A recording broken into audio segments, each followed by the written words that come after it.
దొంగలు కావాలా, ప్రజా సేవకులు కావాలా? మన తెలంగాణ రాష్ట్రంలో మున్సిపల్ కార్పొరేషన్ ఎన్నికల నగారా మోగింది. ఇక అన్ని పార్టీ నాయకులు వస్తారు. అయితే మనకు కావాల్సిందేంది? మన కోసం సేవ చేసేటోళ్ళు కావాలా, లేదంటే మనం కట్టే పన్నులకెళ్ళి 40% ఆఫట్ దొంగతనం చేసే నాయకులు కావాలా? తెలంగాణ ప్రజలు తేల్చుకోవాల్సిందే.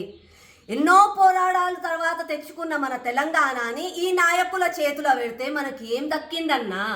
మనం కట్టే 10 రూపాయల పన్నులకెళ్ళి 40% ఆలు నొక్కేసి మిగతా 60% తోటి మనకి స్కీములని ఆ ప్రోగ్రాంలని ఇవి చేసి మళ్ళా వాటిని ప్రారంభించడానికి ఆలకు పేరు రావడానికని చెప్పి హెలికాప్టర్లు, పెద్ద పెద్ద కార్లు, స్టేజులు, డీజేలు, లైట్లు వేసుకొని వస్తారు. దీనికోసమే అన్న మనం తెలంగాణను సాధించుకున్నాము. మనకేం కావాలి?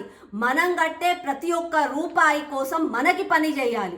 మనం కట్టే 10 రూపాయలలో మన అమ్మకి వైద్యం రావాలి, బిడ్డకి చదువు రావాలి, మంచి రోడ్లు ఉండాలి, మంచి వసతులు ఉండాలి. అది కదా మనకు కావాల్సింది.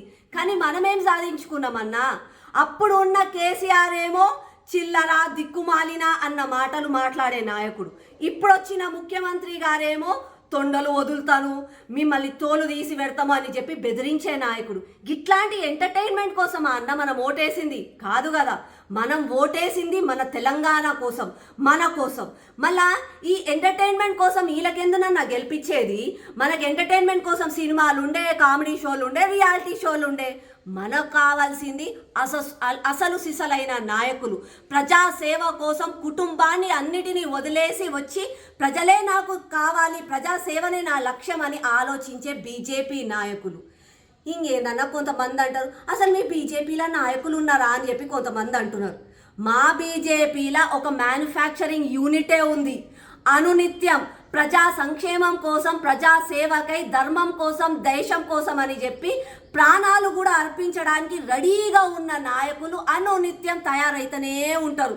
ఇంతమంది ఉన్నాక కూడా బీజేపీలో నాయకులు కనిపిస్తలేరంట కొంతమందికి. వాళ్ళకి ఎందుకు కనిపిస్తలేరంటే మా బీజేపీలో గిట్లాంటి చిల్లర మాటలు మాట్లాడే నాయకులు లేరు. మా బీజేపీలో ప్రజలు కట్టే పన్నులకెళ్ళి 40% ఆఫట్ చేసే నాయకులు లేరు. మా బీజేపీలా ఇట్లాంటి అబద్ధాలు చెప్పి ప్రజలను మోసం చేసే నాయకులు లేరు. మా బీజేపీలో ఉన్నది నిజమైన మనస్సాక్షితోటి ప్రజా వేతనమే చాలు మాకు, ప్రజా సంక్షేమమే మాకు లక్ష్యం అని చెప్పి పనిచేసే నాయకులు ఉన్నారన్నా. ఈసారి నా అన్నదమ్ముళ్ళు, అక్క చెల్లెలు అందరూ కూడా బయటికి రండి. బయటికి వచ్చి నరేంద్ర మోదీ గారు ఆశీర్వదించి పంపించిన బీజేపీ అభ్యర్థులను మున్సిపల్ కార్పొరేషన్ ఎన్నికలలో గెలిపించండి. నా అన్నదమ్ముళ్ళు, అక్క చెల్లెలు ప్రతిక్షణం మీకోసం పని చేస్తారు. జస్ట్ ఇంట్లోకెళ్ళి పోయే ముందు మీ బిడ్డల మొహాలు చూడండి. పోలింగ్ స్టేషన్కి పోయినాక జై శ్రీరామ్ అని అనుకుంటా బీజేపీ మీద ఓటేయండి. తెలంగాణను కాపాడండి.